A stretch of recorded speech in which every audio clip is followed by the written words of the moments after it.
L'affiche de la 28e édition du festival Arte Flamenco dévoilée au Café Musique le 14 avril. L'auteur Laura Moulier a présenté son œuvre avant l'annonce officielle du programme d'un festival riche en surprises de taille.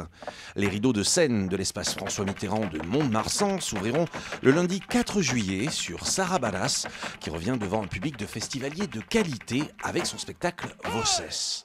Santiago Lara le mardi au Café Cantante, suivi de l'incroyable Belén Maya qui tiendra son public avec sa création Bipolar. Mercredi 6 juillet, deux grands noms de la Biennale de Séville, El Lebrijano au chant, Rafael Riqueni à la guitare, tous deux accompagnés de Patricia Guerrero.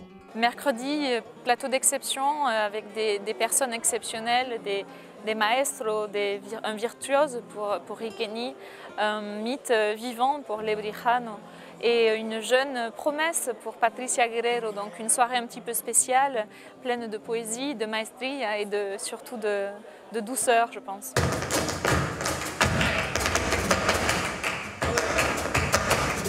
Rencontre au sommet le jeudi 7 juillet au Café Cantante, Antonio Canales et Joaquín Grillo aux énergies sauvages. Sandrine Rabassa ne s'y est pas trompée, l'annonce de l'affiche a littéralement impressionné ses mentors. Un bombasso, on vous dit. J'appelle toujours un petit peu, j'allais dire, mes mentors ou des personnes de référence pour moi qui ne sont pas forcément programmées.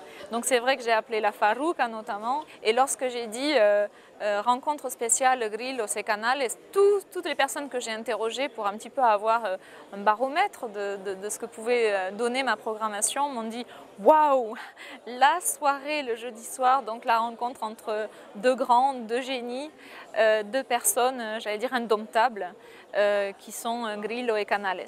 José Valencia, Cristian Guerrero, Antonio El Pipa, Esperanza Fernandez et Dorantes, Álvaro Paños encore, ils seront sur la scène Arte Flamenco 2016. Laura Vital revient au théâtre municipal de Mont-de-Marsan pour présenter le spectacle issu de sa résidence avec les élèves de l'école primaire de Morsinx, car Arte Flamenco s'adresse aussi aux plus jeunes. Festival off, stage, art visuel, exposition, cinéma, rencontres, le flamenco rythmera les rues de Mont-de-Marsan du 4 au 9 juillet, un événement majeur dans l'agenda culturel du Conseil départemental des Landes. Notre budget culture global est maintenu. Le budget qui est dévolu au festival aussi, mais ce n'est qu'un temps le festival flamenco. Tout au long de l'année, on a des actions qui sont menées autour de ce festival, autour du flamenco, pour faire de la médiation, pour apprendre la différence à nos jeunes, pour apprendre une autre culture.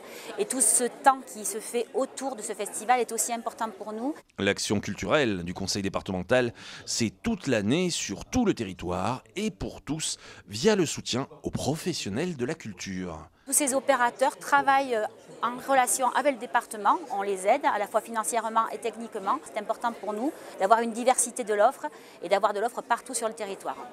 Cante, Baile, Alegría y Más, un rendez-vous à Mont-de-Marsan du 4 au 9 juillet 2016 pour la 28e édition du festival Arte Flamenco.